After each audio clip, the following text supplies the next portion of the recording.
In the day's other news, a new wave of COVID-19 infections and lockdowns sent stocks and oil prices into a meltdown just days before the election. Major indexes were down some 3.5% or more. The Dow Jones Industrial Average lost 943 points. That's the most since June, to close below 26,520. The Nasdaq fell 426 points, and the S&P 500 slid 119. The move to new lockdowns intensified across Europe today after a record 2 million infections worldwide in the last week.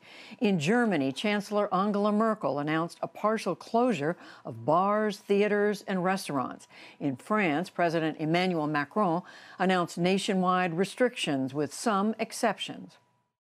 Wherever possible, working from home should again be the norm. But economic activity will continue with more intensity. Public services will stay open. Factories and construction work will continue. The economy should not stop. The United States reported more than 500,000 cases over the past week, with increases in 48 states. Today, a member of the White House Coronavirus Task Force, Admiral Brett Giroir, said that it is not just due to more testing, as President Trump has repeatedly claimed. We do believe, and the data show, that the cases are going up. It's not just a function of testing. Yes, we're getting more cases identified, but the cases are actually going up. And we know that, too, because hospitalizations are going up. Separately, infectious disease expert Dr. Anthony Fauci said today that COVID vaccines will not be available in the U.S. until January at the earliest. Hurricane Zeta has crashed ashore in southeastern Louisiana tonight with winds of 110 miles an hour. The storm strengthened to almost Category 3 as it raced toward New Orleans, but its speedy passage could limit the damage. Storm and flood warnings reach as far as Atlanta and the North Georgia mountains. The city of Philadelphia has imposed an overnight curfew after 2 nights of protests and violence over the police killing of a black man on Monday. About 500 people marched in West Philadelphia last night, and some clashed with police. On the city's other side, looters broke into businesses. This morning, stores lay in ruins, leaving some people irate. It makes me feel mad. It makes me feel upset because why tear up your neighborhood? This is your community. This is, people's community. The family of the slain man, Walter Wallace, has appealed for calm.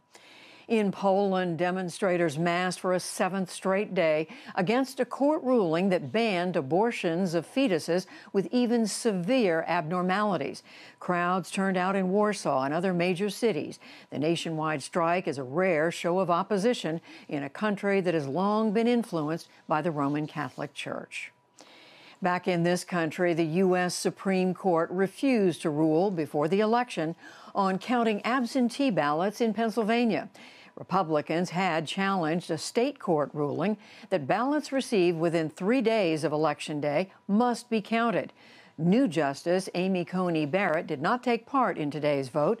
The court said the reason was that she had not had time to read into the case. Winds were calmer today in Southern California, giving firefighters a chance to gain ground.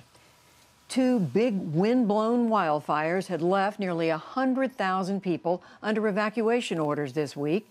Some of the orders have now been lifted. The Trump administration has formally announced plans to lift restrictions on logging and road building across the Tongass National Forest in Alaska. It affects more than 9 million acres that have been protected since 2001. Alaskan elected officials have pushed for the change. Conservation groups vow to fight it.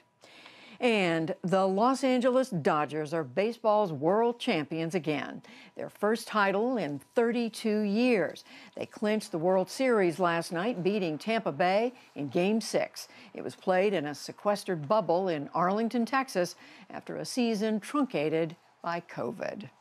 Congratulations to the Dodgers. Still to come on the NewsHour, the heads of giant tech companies testify as disinformation abounds ahead of the election. Political ads flood the airwaves in the tight race for Senate in Montana. A Trump appointee resigns in protest of an executive order targeting federal workers. Plus much more.